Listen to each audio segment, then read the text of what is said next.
தமிழ்நாடு மாநில தேர்தல் ஆணையராக ஜோதி நிர்மலா சாமி நியமனம்.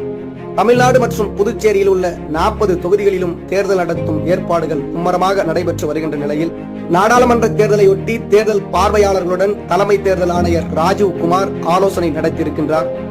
இந்த நிலையில்தான் தமிழ்நாடு மாநில தேர்தல் ஆணையராக இருந்த பழனிக்குமார் கடந்த மார்ச் 9ஆம் தேதி வயது மூப்பின் காரணமாக ஓய்வு பெற்றார்.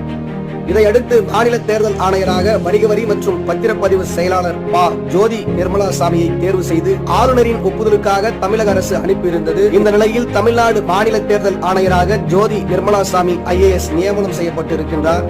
முதலமைச்சர் ஒப்புதலை அடுத்து மாநில தேர்தல் ஆணையராக ஜோதி நிர்மலா சாமியை நியமித்து தமிழக அரசு அரசாணை வெளியிட்டிருக்கின்றது. குறிப்பாக பத்திரப்பதிவு மற்றும் வணிக வரித்துறை செயலாளராக பணியாற்றி வருகின்ற ஜோதி நிர்மலா சாமி அவர் இன்னும் 2 மாதங்களில் ஓய்வு பெற உள்ள நிலையில் மாநில தேர்தல் ஆணையராக பணி நியமனம் செய்யப்பட்டிருக்கின்றார்.